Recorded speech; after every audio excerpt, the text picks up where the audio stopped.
So today I'd like to welcome our special guest, Renee St. Jacques. Renee is a licensed psychologist and an executive coach. Hi, Renee. Hello.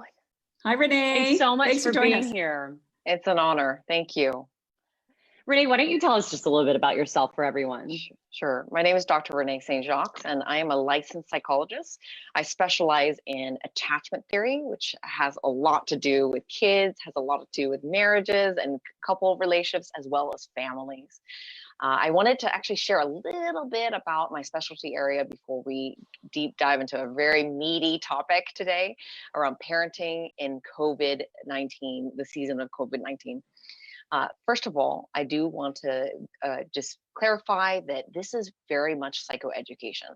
This is not meant to be comprehensive. This is meant to just be my expert opinion, one of many, many opinions I'm sure out there about different topics. So I just wanted to also clarify that I am not actually a child or family therapist. I'm more generic than that, but my specialty area really does touch upon the area that has to do with family. So very much relevant to the topic for today. Thank you. Thank you so much. Yeah, you're welcome. Renee, we've been so excited to have you. Terry and I are both parents, and as are many of our listeners, and businessmen and women. And obviously right now is probably one of the most challenging times that I think many of us have had as parents because of COVID-19. So we can't wait to dive into this with you. We've had so many questions already from listeners that have written in beforehand. So do you mind if we just throw them at you? Okay. Let's do it. So I'm sure this will be applicable in America. Here in Italy, kids and parents, but especially for kids, this is difficult. They haven't been out of the house, many of them for 8 weeks. Playgrounds are closed. You cannot see your friends. Obviously, they haven't seen their teachers.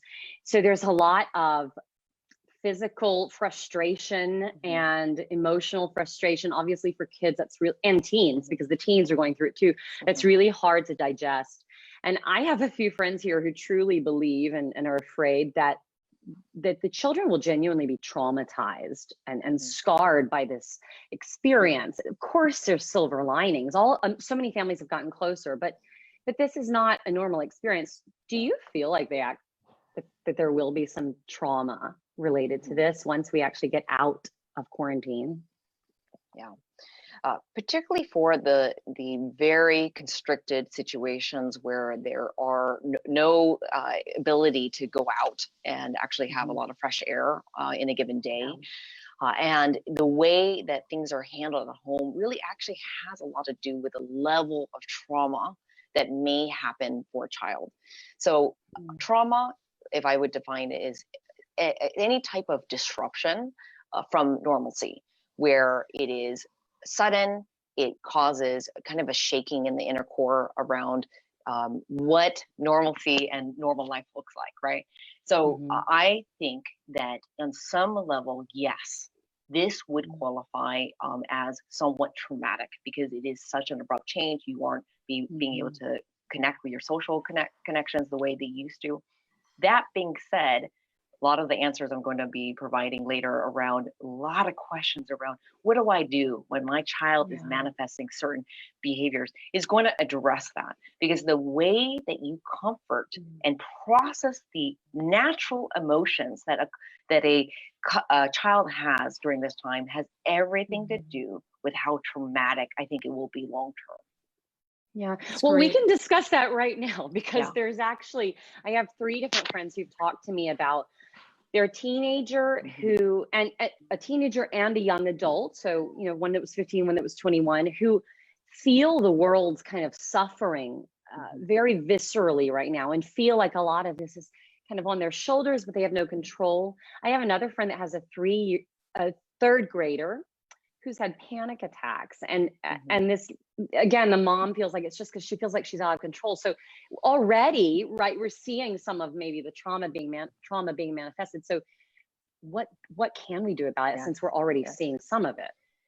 So 2 things. First thing is that I want to level set that this is collective grief and loss. This is collective trauma. It Wow. is Mhm. in a Great, scale yeah. that we've never seen before, because typically trauma is kind of isolated. It's these certain incidences that not everybody experiences together. So Mm. I want to just validate and bring a normalization to, yes, if you feel that this is not the way that human beings are supposed to be living, and this is not the way that we should be thriving, you are right. You are right.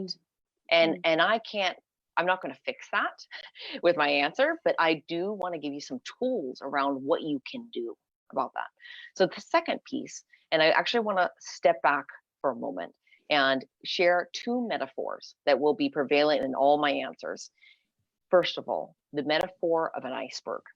So when you look at a child or you look at a couple relationship, I do a lot of couple counseling, and you look at the kind of the tip of the iceberg where there might be conflict. It could be laundry one day, it could be about finances another day, it might be a manifestation of anger and violence another day for a child.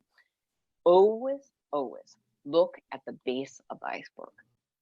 Look at what is really going on underneath all that.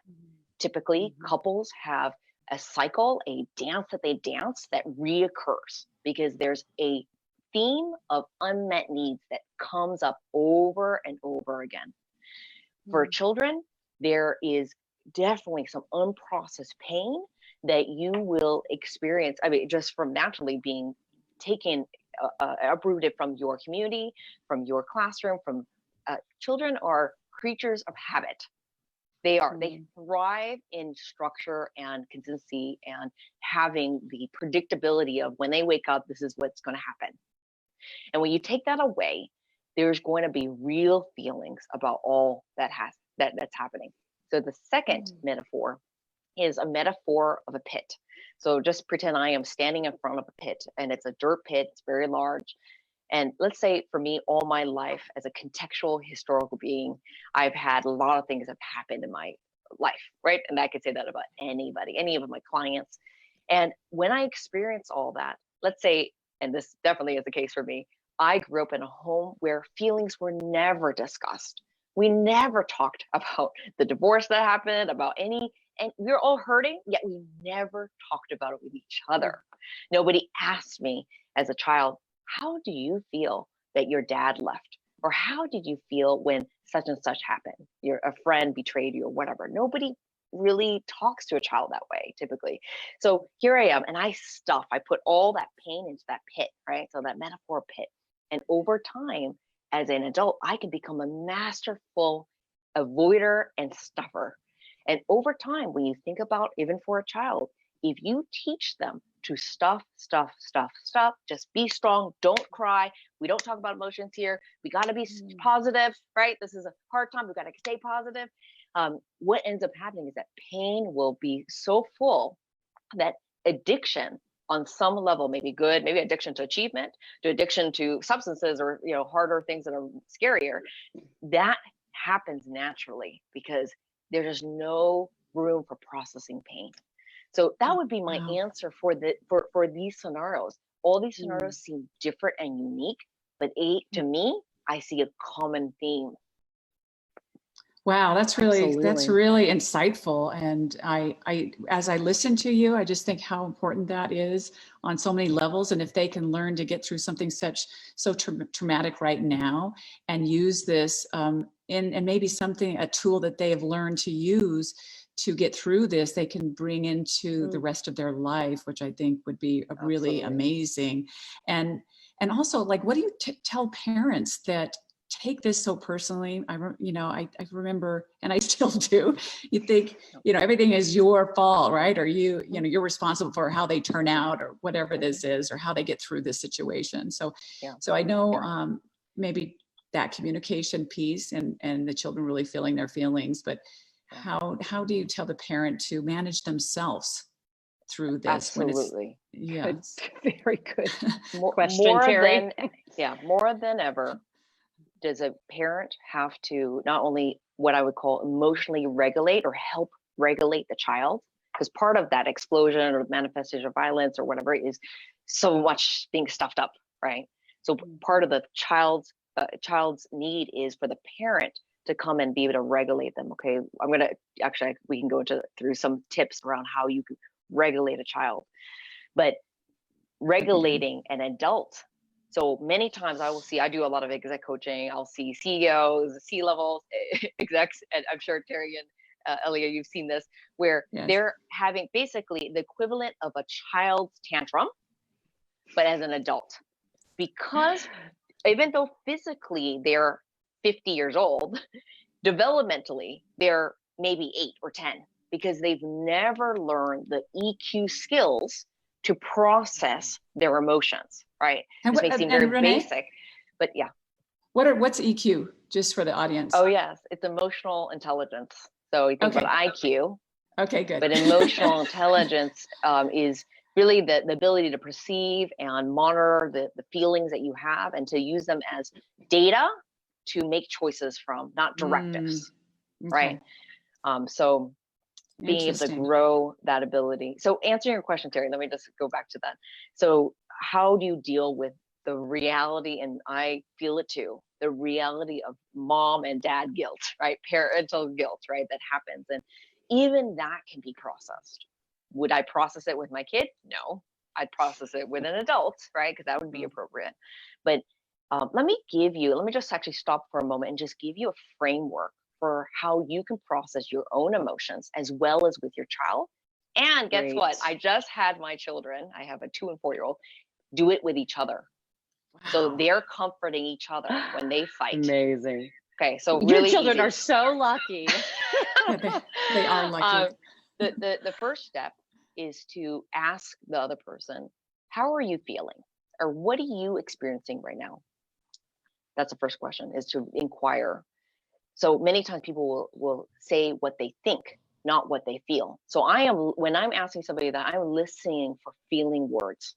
Because guess what? When you look at the brain, when you look at the prefrontal cortex of a child or even an adult, their prefrontal cortex, which is the section of the brain that is executive thinking, being able to think rationally, being able to, when we're angry, we're not rational, right? Physiologically, we're ready for a fist fight. We are not ready to think rationally, be kind, be empathetic, right?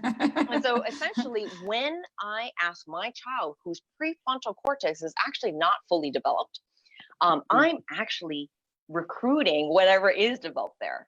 So they can actually, I can see it in my child who's what I would call flooded. When they're tantruming, they have so much feelings, they just start flowing up, right? And when I start getting my daughter, who's 4 years old now, but since she was like 2 years old, she could tell me her feelings. She'll say, I'm angry, I'm bitter, I feel disrespected, I feel shame. I mean, she says this because she has learned the language of feelings. So she's articulating back to me. She's starting to recruit that prefrontal cortex. I can see her calming down physiologically. And then what I do is I repeat it back to her. Okay, I validate. First of all, I validate. No matter even if you were wrong, right? We do the same thing with couples, but we become attorneys with each other, right? Where we become, it's all about logic. It's not about logic when it comes to EQ. So I validate. That's a lived experience. You were triggered. You felt guilt. You felt shame. For example, back to the iceberg. Under anger, so that you see the manifestation of anger for the child. Under anger is typically something deeper: fear, hurt, or shame. So many times when I see my daughter angry, I'll say, do you feel hurt? Do you feel shame? Do you feel sad? Like really getting into those more vulnerable feelings. So first step, what's your feelings? Repeat it back. I validate it, right? And many times with an adult, I wouldn't do this with a child because it depends on how old the child is. I'm going to inquire. I'm going to become a detective. So what about that was so disappointing? What about missing your birthday, right? We're celebrating with your friends, having to cancel that party was so disappointing. And it's interesting. You're going to find things from your child that you didn't even know because you never asked. Wow. It wasn't, it wasn't because their friends couldn't come, but it was because of something else. I actually wanted to celebrate with my teacher, or, there's some nuance that you're not going to get. Absolutely. That texture.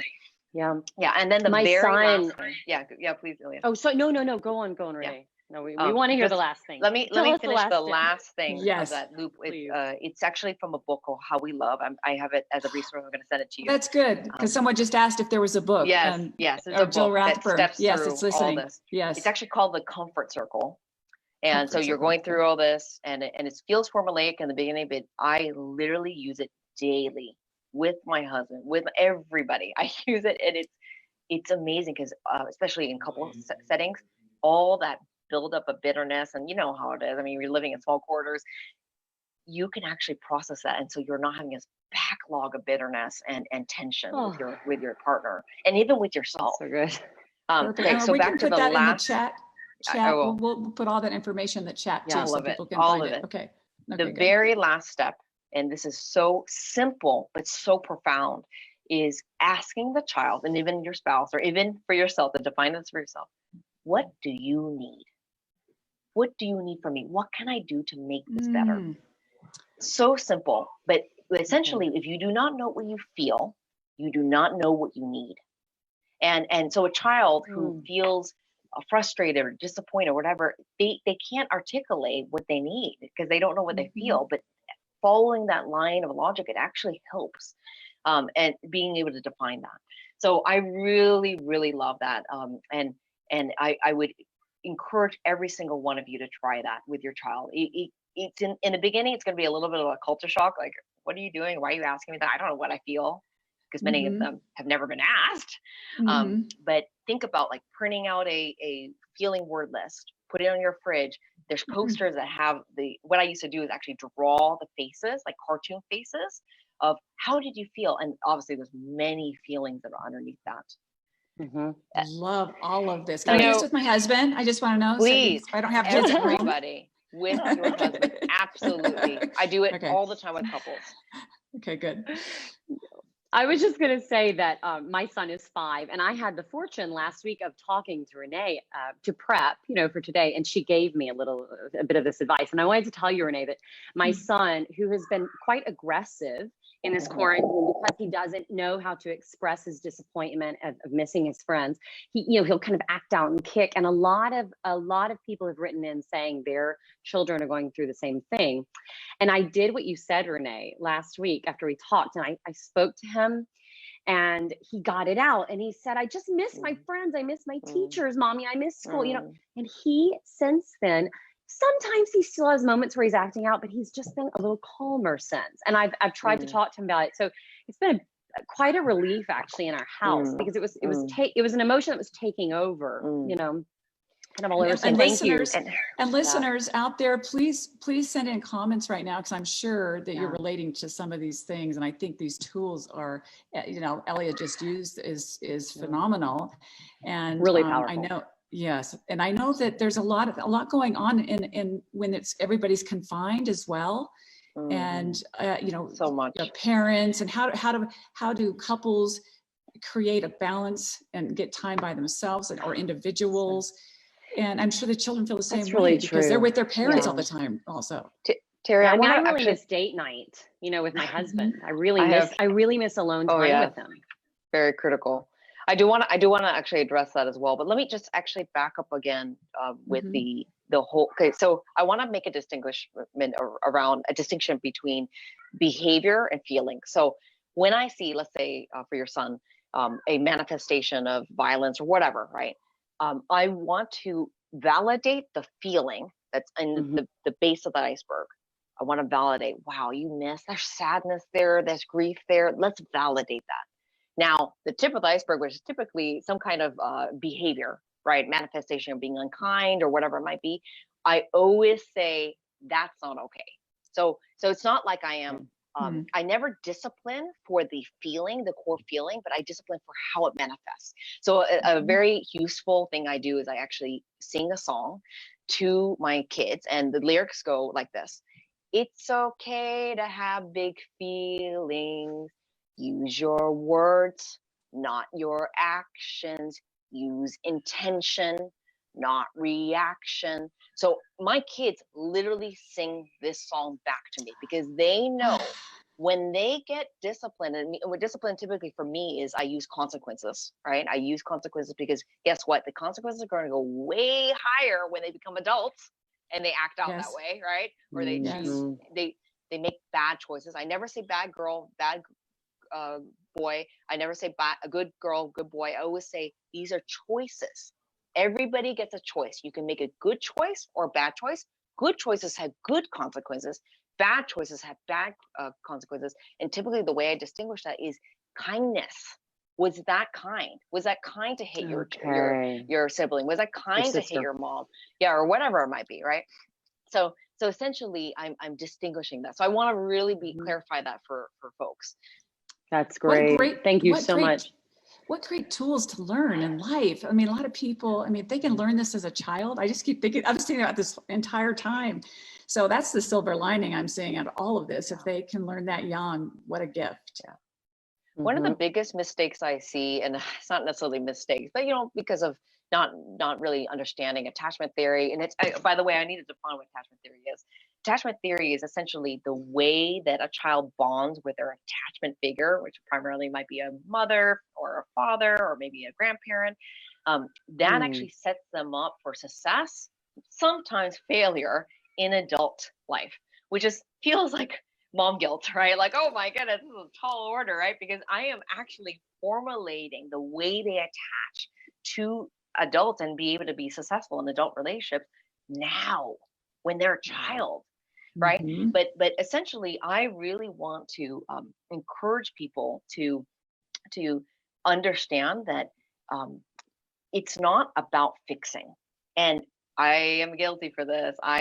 When I see that my child's in pain, I want to fix it, right? I want to, and you know what I'm doing? It's not about that person's anxiety and about the pain.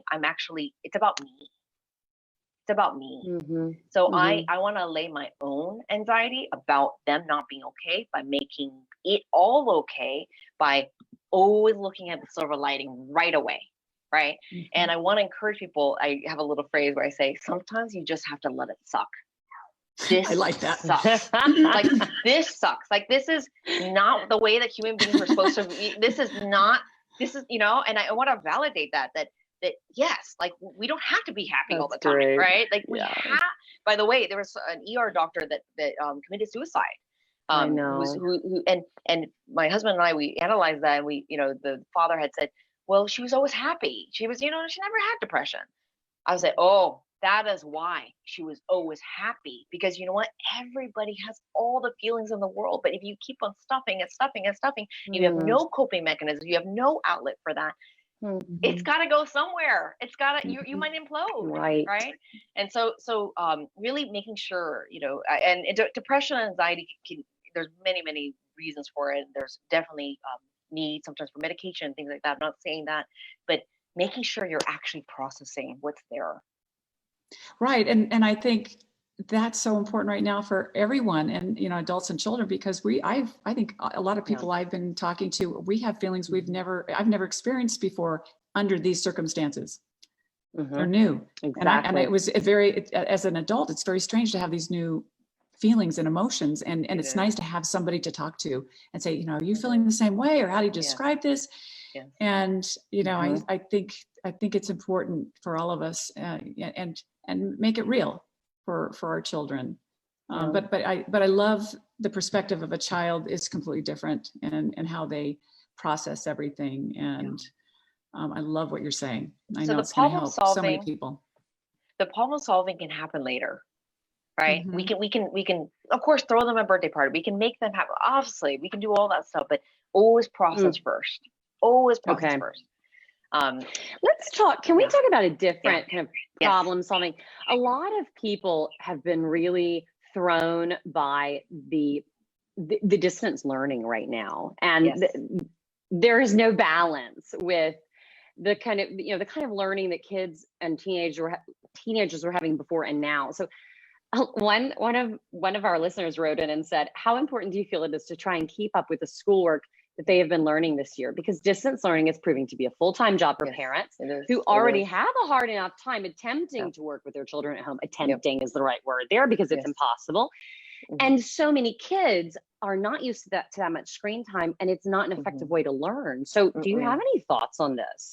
Yeah. And I just, in general, I want to invite everybody to reset their expectations. I think it is, if you can just step back and realize, you know what, this is not possible. Like, this is, I cannot be 4 different roles. I can't be a teacher. I can't be a, full-time employee, and I can't be all these things at once. Right. It's not possible. So if you just back away and you just step back and you say, you know what, let's redefine success. Is success for them to learn 100% of what they would have learned in a classroom? That is no longer success anymore. Let's recalibrate that and find rhythms in the day of productivity. So I think about, even for myself, I work, I also, my kids are with me as well. And so I am trying to find pockets of engagement where they don't have screen time, where they are, learning something. And I pretty much kind of decide what are like the top 1 or 2 things that if I was able to teach or engage with them, it doesn't matter how long it ends up being, doesn't matter when it happens, because length of time, by the way, doesn't mean anything about retention or comprehension or actual learning. Like, let's say, and right now time is not tangible. I mean, there's no boundaries. Yeah, I have no idea what day it is right now. But let's say 8 hours. Especially dumb. Let's say you take 8 hours, but let's say 2 hours of it was actual real quality learning, and the rest was free play. That is still a win. You still did something. And so literally, like, if you just named 1 or 2 things that you did with your child that maybe they struggle with, they need to strengthen, and the others are just fluff and busy work, let them do free play. Do you know free play is so good for their development when they're able to just do art? By the way, when I think about those in Italy that have confinement, do art. There's so many therapeutic benefits to art therapy, and your child may not really like that, but if you gave them a bunch of paint and you just said, go ahead, we're gonna cover the floor, we're gonna make, but that is so therapeutic. And let's say they're having some anger or some tantrum, be like, paint something that expresses your art, your anger. Oh, I see some red. Okay, what does that mean? What does this splatter mean here? Like, let them tell a story to you through their art. It's so amazing. And then also movement, not only for their child, but for you. Guess what? You have a lot of pent up. As a parent, you have a lot pent up. I already know that for you. So, and I'm saying you, collective you, everybody. Of course. And so if you're not exercising, literally everybody I coach, I ask them, are you exercising every day? Or are you exercising on a regular basis? And I don't want to guilt trip anybody, but you have to move. You have to. I mean, you don't need a lot of space. You can run in place. You can, there's tons of work. I took a rag and put it on the floor and started doing all these like kind of slider workout in the kitchen. And it took me 5 minutes, but I had such a burn. And it was, it is a natural antidepressant. Not only for there's you a family as an adult, here but for your child. That's perfect. There's a family here that does daily dance parties because their kids are too young to like go run or something. And so they blast the volume and they have like 30-minute dance parties, and they're sweating by the end of the way they move because they can't get outside anyway, So especially in Italy. Exactly. The kids can't go outside or go on a bike ride or, so I'm sure there's some online, that's a fantastic thing to dance. I think there's been a lot of dancing going on, which is so good for kids. For sure. Music. There's yoga for kids. There's yoga. Oh, for yeah. kids. Oh, yeah. And both of my kids know, both of my kids know how to do that. And they're 2 and 5. All that. Great. Renee, I have another question as like a following, Terry, if you don't mind, because it's just a natural. Sure. A lot of people are saying, well, then how do we, because some states are already in America are already releasing, kind of the restrictions and releasing lockdown. And Italy, maybe on May 4th, will be slowly re-entering the world, which will be amazing.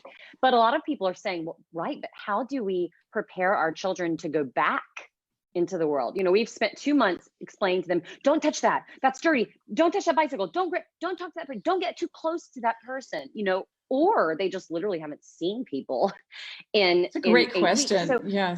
How do you prepare children for all of that. Mm-hmm. By the way, there's a Sesame Street CNN special about COVID-19 Yes. About COVID. that I Yes. highly recommend, that actually talks through what COVID-19 is, really in technical terms, but in a way that children can understand. And that will help with explaining why we can go back, right? The flattening of the curve. We'll put that in the chat. Yes. That's also a resource link that I added. So I highly recommend that you take a look at that. You can start having conversations about what life would look like. We actually don't all know what that's going to look like, because if things get worse again, right? You loosen things up and then things get worse, we might be back. So we don't know, exactly. Right? And so part of that is talking about the navigating ambiguity. And it's all about processing. Like, if you can do one thing, it's all about being able to help your child articulate it, or even articulate with them through art. Anything is just, we're just going to have an ongoing discussion about this, right? And nothing's off the table, no feelings bad, it's okay, right? And so we're going to have that. And then, so part of that's also a marathon mentality, because when we go back, we're still going to have masks. There's still going to be social distancing. I don't see that just lifting, right? All of a sudden. So I think that we need to paint a picture about what does that look like? Okay, so actually not touching it still makes sense. Maybe we should still not touch things, right? What does it look like to put a mask on? Can we make masks at home? Can we, what does it look like to do this together as a family? And so I think it's just talking to them about it. Okay. Great. Maybe make it fun, make new masks that's they can create themselves, or with a picture on it or something. Yeah. Like how you do with your cast when you break your arm, right. You draw on it. Yes. Okay, so I have somebody just caught this. I made a comment, Gabriella Bondi. I go through highs and lows. I set the pace in the house, in the home. If I don't feel up to doing anything, then the rest of the family is on a down. I love it. If I'm on the go, everyone does that much more. Kind of frustrating. That's an interesting comment. So she feels like she's kind of setting the pace, depending on how she's feeling, and that's pretty important. Kind of setting the lead, right? Yeah, and that's normal. That's normal. And I think what I like about that is that you're not pushing yourself to do anything that you don't feel like your body can do at that point. You're listening to your body. And so, really that's about resetting expectations and resetting what success looks like. And I thought about that for myself yesterday. I didn't feel like going out. It was gray and gloomy in Seattle. That's where I'm at. And I said, we're not going to be going out. So sometimes we do a little bit of an outing in the afternoon, and we're not doing that. We're going to do something inside, and that's okay, right? If there was nothing productive of that day and all I did was connect and be present, that's a win. It's okay. And how do you tell your parent, not your children, that mommy or daddy needs to just take a little time out right now, a little break to themselves? How does the child understand that? Yeah. How would you do that with? And I know it depends on the age. I'm sure a lot of them have teenagers, middle school, or little ones. So let's say my child does something to me, okay, that is hurtful. Okay, so maybe they bonked me on the shoulder or something, and I said, what I do is I actually ask them to ask me how I felt about that. And so it's age appropriate. It's not like I'm telling them something that's totally adult only, right? But I'm actually having them to see that yes, mommy's feeling sad right now. Mommy's feeling a little, I don't feel like going out right now. I'm feeling overwhelmed right now at work or whatever. And so there's a little bit of showing that and displaying that it's okay to have big feelings, but it's look at what I'm doing with it, right? And sometimes I don't even do it perfectly, right? And I'm like, mom could have done something a little different there. Was mom kind just now? Maybe mom wasn't that kind just now. So let's analyze that. And it's so funny. My daughter would be like, yes, mom wasn't kind just now. And it's like, okay, like mom, I'm not supposed to be perfect in front of that. Is not the goal here. Right. The goal is not to be perfect. If I do anything right with parenting, it'll be number one, I will take ownership for when I do something wrong. And number two, I will always process their feelings with them. That there is nothing off the table. I love that. Hallelujah. That's what I want to say to that. Renee, I think a lot of people have already dealt with this, but some might still be.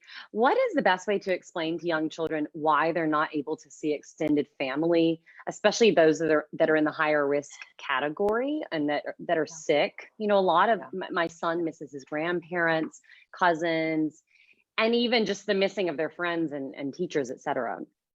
I think the CNN COVID that special really helps a lot, but typically I try to keep it pretty simple but factual, right? Mm-hmm. About, you know, there is a sickness. So I have 2 and 4 year olds, so they only know, so you can really understand only so much. And so we've actually visited grandma before, but we've had to stay in the car, or we had to do 6 feet apart from maybe doing some drop off of groceries. And I've had to hold them back because they just naturally want to, you know, run to her arms, right? And so, so I've had to say, you know, we've got to keep our distance now until the sickness passes, and that everybody's happy and healthy. You know, grandma's not sick right now, and we're not sick right now, but we need to do this for everybody's safety. Mm-hmm. So they may not fully understand. And actually, the last time we did this visit, my daughter actually started having a little bit of a tantrum, and then it was at first about toys. And then when I just sat with it, she started crying, and she started confessing how much she missed grandma. She said, I don't want grandma to leave. I want to hold grandma. And we just sat there with that emotion until it passed. Mm-hmm. But part of it was releasing it, right? And so really making sure there's moments for that. Oh, that's so good. That's great. That's great. And actually, one of our listeners, who I think, Terry, you were asking her a question, she said, can we go back though to the struggle? You know, that her question was, any suggestions on how to make your kids appreciate your struggle though? So you were saying that they need to understand that how I would feel if something like this happened to them, or what, you know, how they would feel. Yep. But the struggle is real for parents right now. And the fact that we never get a break and we never get alone time, and kids don't really seem to understand that. Is there any way to make them understand a little bit more without stressing them out, right? You know, I think empathy takes time. I think empathy takes time. I think, you know, for me, I've been doing this with my children for a while, in terms of, you know, when they hurt each other or they hurt me, we always go through, you know, what's the impact basically? How does that make you feel? And then we actually, instead of just saying sorry, we either do like a shortened version of the comfort circle, or we will say, will you please forgive me? And so we talk about I love that. forgiveness, right? And so this is an empathy. I could see the muscle growing. Like my daughter's kissing the boo-boo of my son after accidentally throwing something that hit him. And so there's that empathy that's being built, right? It's a muscle. Now, if that hasn't been the rhythm with your children, that's okay, but it takes time. So don't expect it to turn on right away, right? Especially if they've never even talked about their feelings or even have an awareness, right, that's there yet. But I would say really take care of yourself. It cannot be underestimated, like how powerful self-care is right now. For example, I have defined for myself that I need at least 2 hours to myself once a week. So I from the beginning of quarantine, I told my husband, I said, I need 2 hours, basically a date with myself, 2 hours, even if I'm literally in the car for 2 hours by myself, or I'm going around the neighborhood. In Washington, we can go for a drive. So I go for a drive, but just alone time. And I protect that with everything in my being. Like, I will plan ahead for it. It doesn't matter what's going on. I always take it every weekend, and taking care of myself. And I come back refreshed. Sometimes I connect with, you know, I need that social connection as well. So I'll connect with a good friend of mine, and it's just life-giving. So whatever's life-giving to me that really fuels me up. And so if you're not doing that, and it's easy to say, I don't have time to work out, I don't have time to all these things.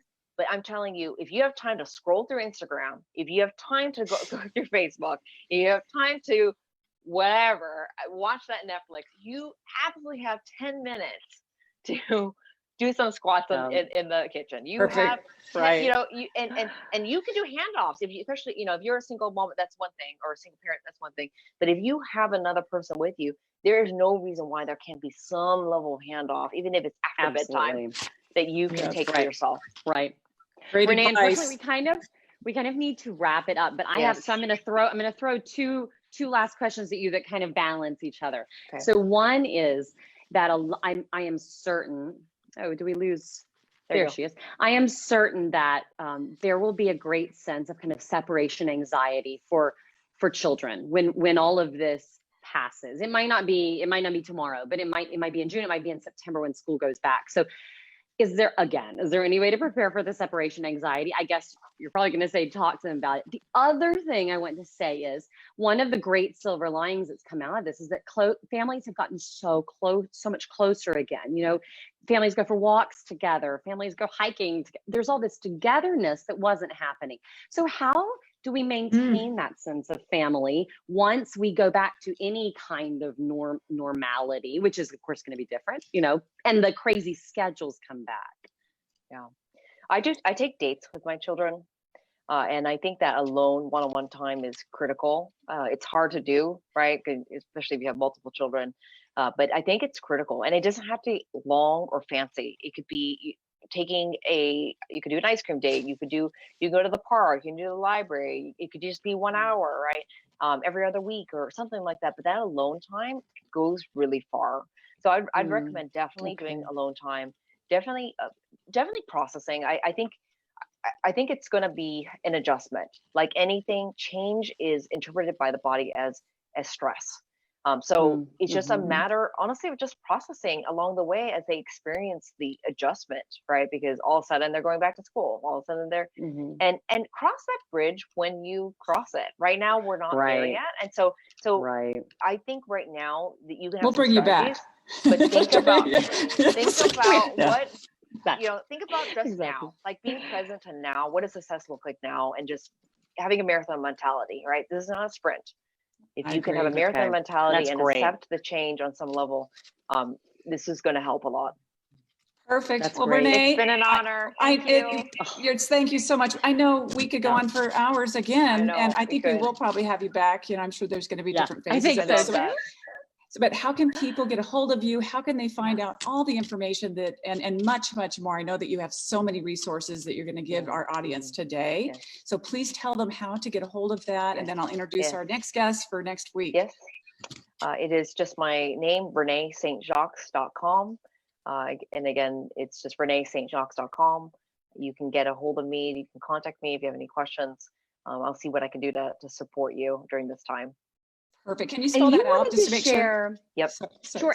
And you wanted to share some resources with us. So can you tell how we can find those? Yes. So we will put it in the chat, and then we'll also put it as a follow-up with a replay. So we're going to have a recording of this. And the spelling is just Renee, ReneeStJacqueus.com. And we'll also have that also in the follow-up email. And you can see it early in this recording. Yeah, we'll put it in the Facebook comments as well. Yeah. Thank you, Renee. I really appreciate it. Thank you so much. What an honor. Thank you so much. Yes. We really appreciate it. Those two beautiful children of yours. Okay, and for our guests watching next week, you're welcome.